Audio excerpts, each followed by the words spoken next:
Hi, I'm Veronica Bosgraff. I'm the founder of Pure Barre, and today we are with Ashley Koff, a registered dietitian who helps make better nutrition a way of life for everybody.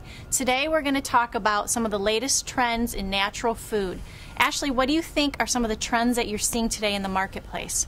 It's an interesting question because I think one of the biggest trends is defining natural versus organic. So when something is organic, we have regulations. It's certified organic. We know what that means. That's non-GMO. It's not using anything artificial, etc.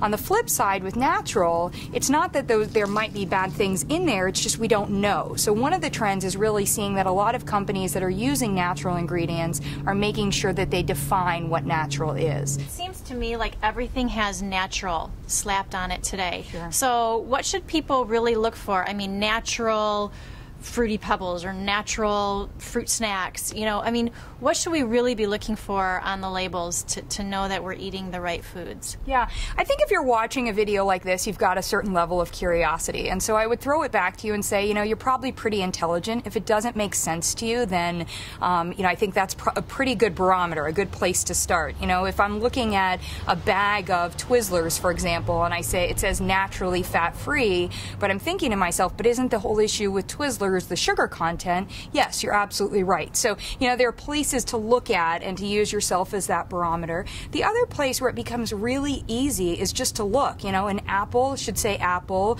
blueberries should say blueberries. They don't need to be defined as blueberry blue lake number 7, or blueberry flavor is not going to be the same as blueberries. So sort of looking at if they have to tell you something or define it for you, there's probably a reason in there. Tell me about the importance of omega-3s and why you see that as a trend. Sure.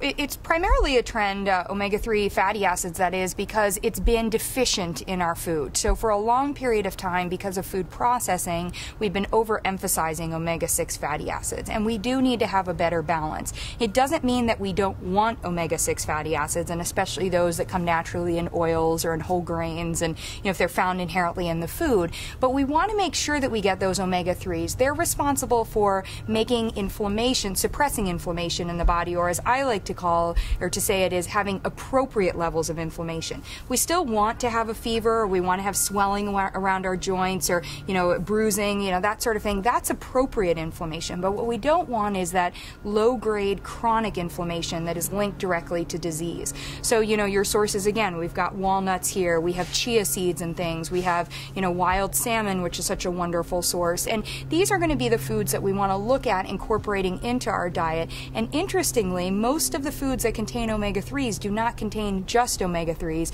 but they're dominant in omega-3s, and so you're getting that, you're getting something that's going to correct that balance. That's good to know.